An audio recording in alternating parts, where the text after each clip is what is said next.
مساء الفل.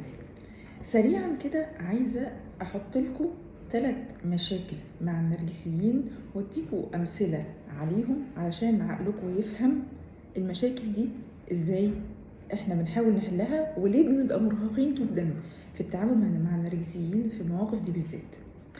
اول نقطة، ارضاء النرجسيين. ناس عمرها ما هترضى بحاجة، ناس لو اتشقلبنا مش هيرضوا. اي موقف هنعمله، اي هدية هنجيبها، اي انجاز هننجزه، اي سمعان كلام هنعمله ليس له قيمة عندهم، وارضائهم مستحيل، مش شبه مستحيل، مستحيل. وهقول لكم بالظبط، كأنكم بتيجوا عند بحر كبير ومليان ومالح وعايزين تملوه وتزودوه بميه عذبه، فبتعملوا ايه؟ بتروحوا بتجيبوا جردل صغنن كده وتروحوا عند الحنفيه تملوها ميه حلوه، وبعدين تروحوا دلقينه في البحر، وبعدين تبصوا على البحر تقولوا ايه ده؟ هو ليه ما بيتمليش؟ ليه ما بيتاثرش باللي انا بعمله؟ طب هروح تاني والدنيا شمس بقى وارهاق وبتاع، جايبه الجردل واروح املى الحنفيه وارجع تاني عند البحر، اروح راميه فيه الميه واقعد استنى. ايه ده؟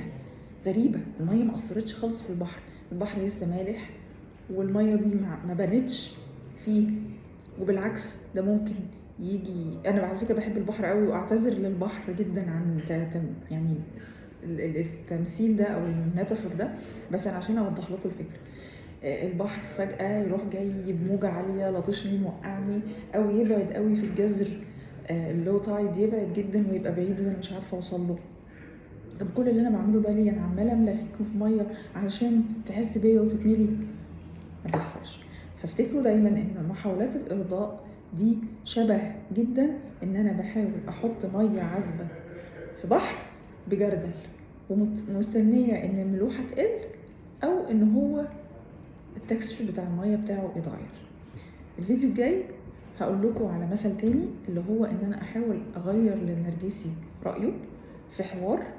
والحاجة الثالثة، ازاي انا بحاول ابني علاقة صحية مع النرجسيين، سواء ام او اب او زوج او صديق او مدير او whatever، وده مستحيل. في كل حالة من الحالات دي هديكوا مثل حي عشان مخكوا لما تيجوا تعملوا الحركة دي يعرف ان انتوا توقفوا هنا وما تكملوش. اكيد مش هتكملوا لما تتعبوا من ان انتوا بتملوا جردل من ميه وتقل بتروحوا بيه البحر ما بيتأثرش. بطلوا تملوا الجردل من الحنفية وتحاولوا تملوه